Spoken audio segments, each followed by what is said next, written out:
Hello everybody, San here, engineer, MBA, and investor. And in today's video, I want to take a look at the CRISPR market size prediction that was done a while ago that I kind of tried to cover in a video, I think last week. And basically, I got over time and I told myself, you know what, I'm going to cover it some other time.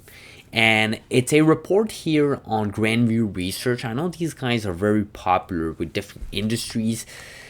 And basically, they made a report saying that the CRISPR landscape is going to double in 2030, right? And I want to take a look at this report and basically give you guys my thoughts as to why I think these types of reports are wrong.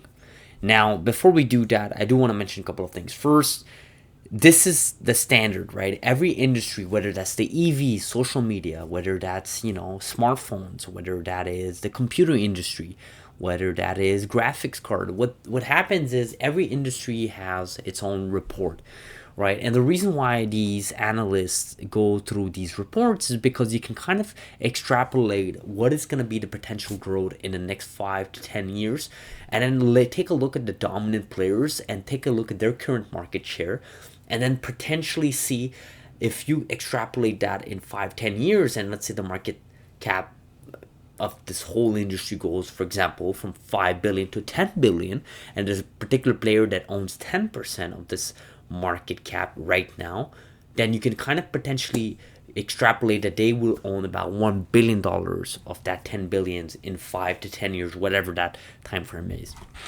Now, obviously, in this report here, they don't talk about players and so on. They're talking about specifically the global market growth over the years. And basically, you can tell right now it's at 4.7 billion approximately. This report was done in 2023, so it's obviously not accurate and off. But you get the point here. What we're trying to do in this video is that basically they're predicting that in the year of 2030, if I scroll all the way down, the actual revenue forecast in 2030 is going to be 11.33 billion.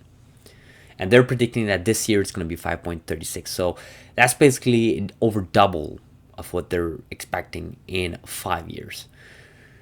Now, double may seem a lot, and it is, right? In most industries around our markets, double basically the revenue forecast is pretty big.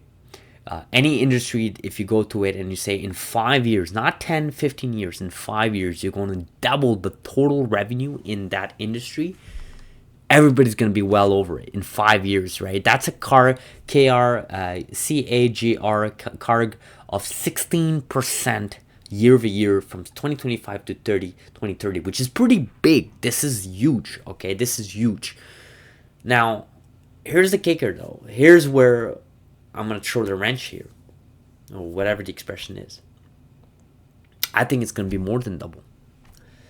I think by 2030, you're going to have not just one FDA program approved, which it was last year, or rather almost 2 years ago, technically in 2023, not really 2 years ago, but you get the point, end of 2023. The point here is that, do you really think by 2030, double? Just think about it. In 2027, NTLA is hoping to get their first program commercially available. Caribou is stated in 2027, 2028 as well. And Beam Therapeutics is obviously launching around that time frame as well. So those are 3 separate programs that have current data, amazing data. In the case of Caribou, it's probably average or just above average, but the other 2 companies are well above average. And you really think just 3 additional programs coming into play before 2030 is only going to warrant a revenue total doubling? Obviously, I think that's off. I think if you, again, this is napkin math, but it kind of gives you an idea how I think about these things. Is I just named 3 other programs that may be potentially FDA approved by 2028, not 2030. By 2030, you may think of maybe another program that gets FDA approved. Let's think of 2020. Let's think of 4 additional programs compared to 1 right now that's FDA approved. And obviously it takes time to generate revenues and so on, but NTLA has made the case that they're not going to take that much time to generate commercial revenue by the time it is FDA approved. That's their whole promise versus what we see with Casgevy right now, that obviously took well over a year to get it up and running. So The big question then becomes, what is the potential revenue then? Clearly, this report is kind of wrong. So what is the potential revenue? And obviously, you can go through math here. You can generate Excel sheets.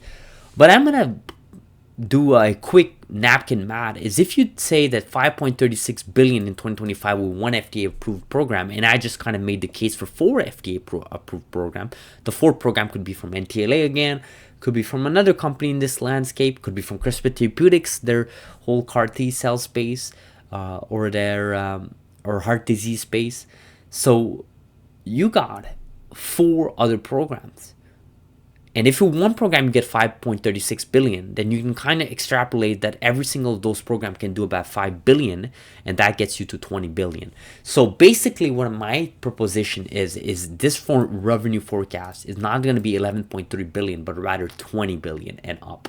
And I don't think that's far-fetched. I think that's very, very, I wouldn't say it's the bear case, but of course not. I wouldn't say the bear case could be a lot worse, obviously.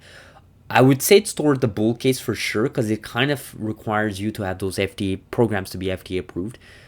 But I don't think I'm far that and extreme with the bull side of things. I think a bull person may say it may 10x from here, so 50 billion. I think a bull person may say it's between 30 to 50 billion. I'm saying 20 billion. I think this is a base case. I think, and this is assuming that each of those programs is about 5 billion. We both know, or rather we all know, that it's not going to be 5 billion. You can't really quantify these things like that. And I would argue that with cost increasing, with inflation, with the new US administration, with the whole tariffs things happening and everything, I can't see this just being 5 billion in addition per FDA approved program. And you got to remember, there's a lot of things that can happen in 5 years. You know, the US administration can give the green light to all CRISPR companies. They can kind of give a mandate for the FDA to approve all CRISPR program as long as they meet like basic criterias. There's so many things that could happen. And obviously on the other side of the token, right, they may not do anything, and they may kind of slow down this market, and we may not have a 20 billion market revenue size. We may have maybe a 10 billion market size.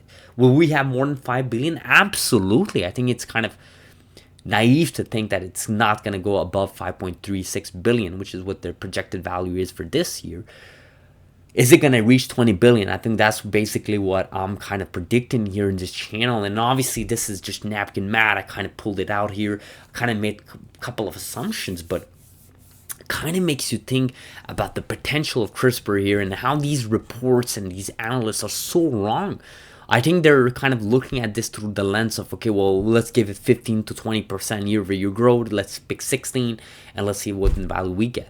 You know, that kind of lets you insight that they're not following these programs. They're not following the statements of these companies, the leadership of these companies, stating that 2027, 2028, they'll have commercial available program, whether that's NTLA, Caribou, Beam. And they're kind of not really counting in the success of Casgevy. I mean, just think about what Casgevy can do this year, in the next 2-3 years, especially with the England allowing patients to be fully insured. And we kind of made that math the other day. That even if you get 10%, that's basically 1.5 billion just for CRISPR Therapeutics, and of course 3 billion just for Vertex. So 3 billion just by getting 10% of England, just England. We're not talking about Europe. We're not talking about Canada, US, Africa, Asia. We're just talking about England. I mean, just makes you think about the potential here for CRISPR as a whole, right? And this is something I'm looking out for. These are things I think everybody should be doing research on the actual industry, in the actual space. So this was a quick video I want to cover here. This basically what I saw here a couple of days ago, and I told myself, this is a Sunday. I missed my hot yoga class today because the subway got jammed here, and I'm not going to go into details, but it's quite unfortunate how, public transport is so good, but it's so good to the extent of the population's willingness to be good, right? And if there's it takes one person to mess up for hundreds of people. And I kind of got delayed here, missed my hot yoga class, and came back here in my office and was like, I gotta make a video here. I'm frustrated. I don't want to be negative. I want to make something positive here. And here's my positivity about the long-term growth of 2023. It's not even that long-term. When you think about it, 5 years, it is long-term, but it's not that long-term, right? And to say you're going to 4x from here, I think it's a base case. What do you think? What do you think? Do you guys think I'm being way too bullish? Do you guys think we're being unreasonable by making those claims? Let me know in the comments below, guys. Subscribe if you're not. Hit that like button. It really does help our videos to get to people's homepage. Like it, guys. It's quick, it's free, it's easy. And I'll see you guys in the next video during the week. Have a beautiful Sunday. Thank you.